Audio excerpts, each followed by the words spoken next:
hear the call, rise above the shadows glow. Welcome to True Story Africa. Today, I've got something really special for you guys. A true Nigerian African story. One you might have heard, but never before presented in cool, stunning, animated HD videos like these. This true African story is one which occurred in the 80s in Nigeria, in Edo and Delta State areas to be precise. It is the infamous story of the man, the legend, the myth, popularly referred to as the Law, the one and only Lawrence Anini. To those who have never heard the name before, here is a brief summary.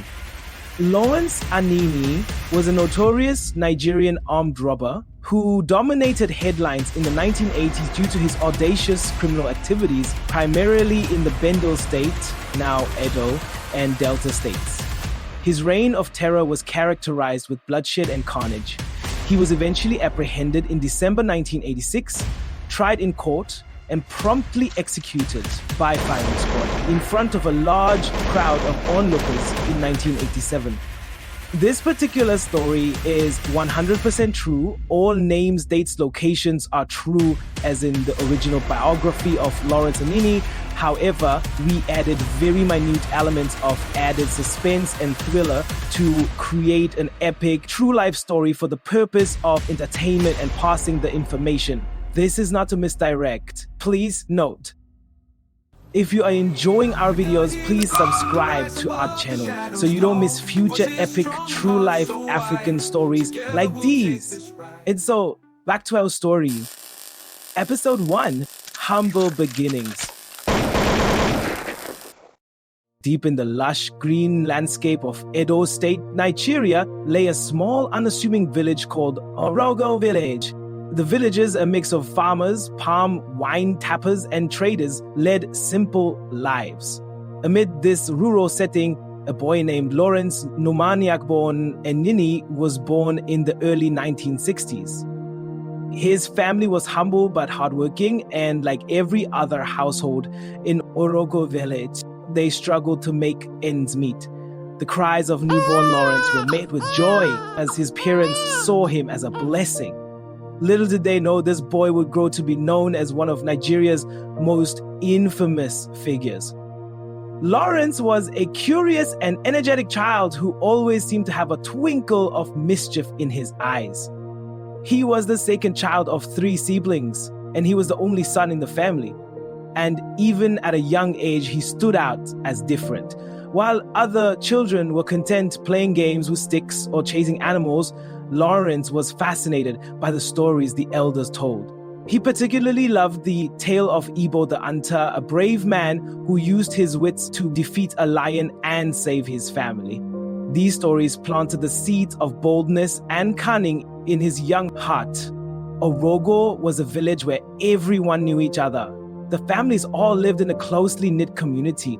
Poverty loomed like a dark cloud over the people, and many families, including Lawrence's, struggled to afford even the basics. His father worked as a palm wine tapper, scaling tall trees daily to provide for the family. His mother sold yams at the village market, often returning home with barely enough to feed her children. Despite their challenges, they instilled in Lawrence a sense of resilience and hope for the future. As he grew, Lawrence's cleverness became apparent. By the age of 7, he could talk his way out of trouble with a charm that left adults both amused and wary. He was enrolled at Aza Primary School, Benin City, where he struggled to complete his primary education. This was because his parents were poor and could barely afford the basic necessities. Teachers often remarked on his quick thinking, but he had little interest in school.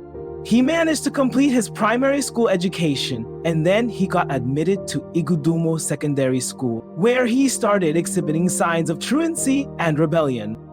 He didn't spend 3 years in secondary school before he dropped out.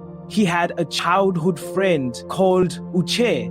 Together, they were inseparable. Uche was an A+ student, and he always encouraged Lawrence, his friend, to take his studies more seriously. One day in school, after class, Lawrence was sitting under a mango tree, looking sad and in deep thought. His friend approached him and said, "Lawrence, what's the matter? Why do you look so sad?" Lawrence glanced at his friend and replied, "I don't think school is for me anymore. Imagine, my father works hard every day just to make spare change, and anytime I ask him for school fees, he flares up and directs me to go meet my mother. My mother, on the other hand, is overwhelmed with catering for the home and my other siblings. And her small business is not making enough for us as a family. I don't think I can continue with school anymore." Lawrence stood up, brushed the dust off his trousers, and with one last look at the school gate, he made a deep sigh and walked quietly out of the school, with the aim never to return. Lawrence had made up his mind to drop out of school. But despite him dropping out, Lawrence never lost any of his wits and sharpness. He loved to play by the riverbank with his friends, pretending to be Ebo the hunter. His leadership skills shone even in play. His friends always followed his lead, whether in games or harmless pranks. One day, his mother got back early from the market. As she entered the house, she was surprised to see Lawrence inside his room. He was supposed to be in school. She was taken aback as she demanded why he was not in school. Lawrence simply told her he had decided to drop out of school. His mother, concerned and worried, asked him what next he wanted to do, to which he replied, "Mama, I don't know yet, but I know my destiny goes beyond the small village of Orugo. I will travel to Benin, and there I will find my path. I will learn how to drive, and I'll become a taxi driver," he said. His mother sighed and prayed for her son, wishing him the best in his new path. With no education and few options, young Lawrence began helping his mother at the market. Lawrence's daily trips to the market exposed him to the hustle and bustle of the wider world. After a few months, Lawrence decided it was time he left the village of Orogo for Benin City. He knew his ambitions were far greater than what the little village offered. And so, after final farewells from his best friend and his mother, Lawrence left for Benin City at the age of 16. Benin City was a large and boisterous city, one that Lawrence found overwhelming at first. He initially stayed with his uncle, Mr. Sam, the junior brother of his father. His uncle, Mr. Samuel, took Lawrence to meet with a bald man who owned his own mechanic workshop. This was Mr. Rashid, the owner of a mechanic workshop. Lawrence was supposedly meant to learn how to repair and fix cars under the tutelage of his new boss, Mr. Rashid. Lawrence eventually started his apprenticeship with his boss. He was supposed to learn the trade for at least 1.5 years before gaining the knowledge required for him to be able to set up his own mechanic workshop. He started the apprenticeship well, and quickly he earned the admiration of his boss and colleagues. However, his crude ambitions and lofty aspirations began to influence his decisions, something that started innocently as taking loose change from a customer's glove compartment when a customer brought their car to be fixed, gradually degenerated into stealing spare parts from parked vehicles. Each successful theft gave him a thrill, and he grew bolder with each attempt. He spent 6 months initially with Mr. Rashid, and during this period, Lawrence had masterminded operations involving stealing motor parts and selling them. He didn't just stop there. He began stealing his boss' money by keeping for himself money meant to buy parts and fix customers' cars. This got Mr. Rashid very angry, and so he decided to sack Lawrence and terminate his apprenticeship. Lawrence was gutted that the little opportunity to make money had been cut short by his boss, but the thrill and excitement, coupled with the money he made from his small shady ones, spurred him on, and that sowed a seed in his heart, one that would grow to become something far more dubious than initially anticipated. He quickly adapted and began working with the drivers and transport operators of the Benin Motor Park. The Benin motor parks were characterized with traders, drivers, and touts, adding to the noise and excitement which filled the air. It was here that Lawrence first encountered the rough and tumble world of motor parks, a place that fascinated him. The men who worked there were bold and brash, living by their own rules. To Lawrence, they seemed fearless, a quality he admired deeply. It was in this environment that his knack for negotiation and charisma found a new stage. By the time Lawrence turned 17, he had become a regular face at the motor parks.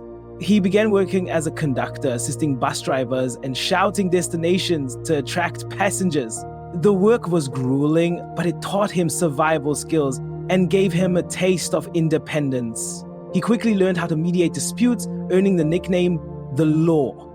Whenever a fight broke out between drivers or passengers, Lawrence's calm but authoritative voice would bring order.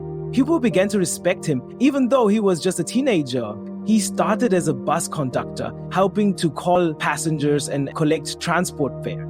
It was during this period that he met the rulers and movers of the underworld of Benin motor parks. To Lawrence, they seemed fearless, a quality he admired deeply. It was in this environment that his knack for negotiation and charisma found a new stage. By the time Lawrence turned 17, he had become a regular face at the motor parks.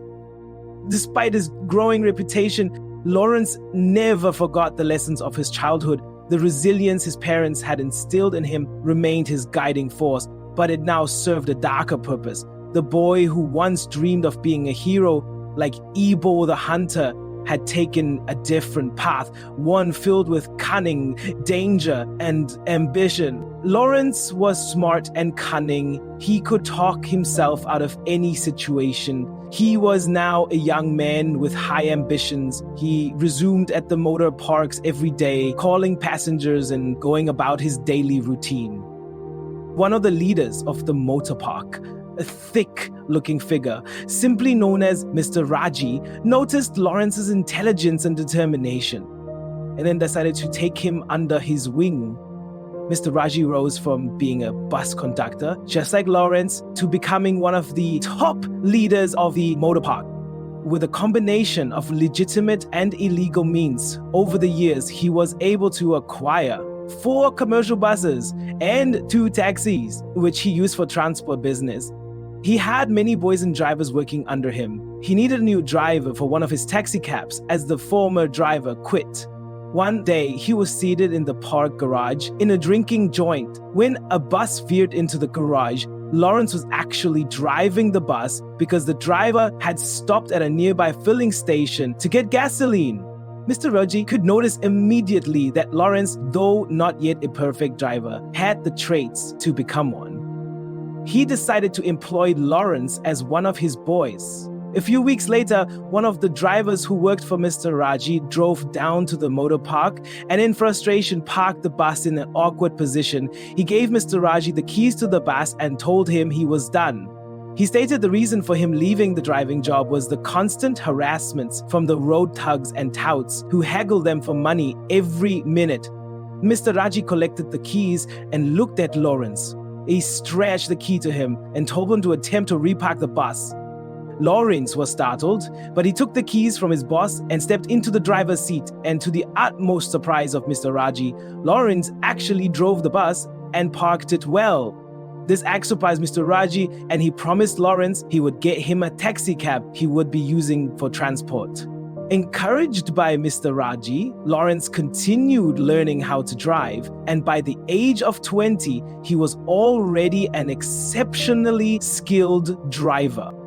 Tragedy struck the family during Christmas celebration that year in 1980. Lawrence received the sad news that his father had passed. His father, while tapping palm wine from a tall palm tree, slipped and fell to his death. The loss shook the family to its core. Every Christmas, there was a standing tradition all of Rogo youths followed, and that was they usually traveled back to their hometown for Christmas. Lawrence was already planning to travel back home to visit his parents and siblings when he received the sad news. He then embarked on a journey back to his hometown. He visited their family house first, where a group of sympathizers were gathered. His mother was crying profusely. He sat down with his mother, hugging her and consoling her, and also his 2 sisters. He stayed for a few days in the village, and during this period, Lawrence also visited his childhood friend Uche, who was now heading to the university to study law. Finally, he remembered his childhood hero, Ebo the Hunter, and he visited the riverbank to reminisce on some memories. His small time in Benin City motor parks had exposed him to the world of petty crime, but he had far more reaching ambitions to becoming a force to reckon with in the world of crime. After a few weeks in his hometown, Lawrence decided it was time to go back to Benin City. He decided to visit the riverbank one last time. As he approached the popular Orogo River to have an alone time, he stood by the riverbank, looking out at the flowing waters of his childhood. He knew there was no turning back. Lawrence Anini was ready to make his mark on the world, for better or worse. Thanks so much for watching. This concludes episode 1, in a series of 5 more epic episodes to come. Make sure to subscribe to our channel and don't forget to put on the notification bell so that you get notified when we post the subsequent episodes. Believe me, you definitely don't want to miss it. So I bring to you another exhilarating true African story. This is True Story Africa. Hear the call, rise above the shadows glow. Voices strong and hearts so wide. Together we'll take this ride.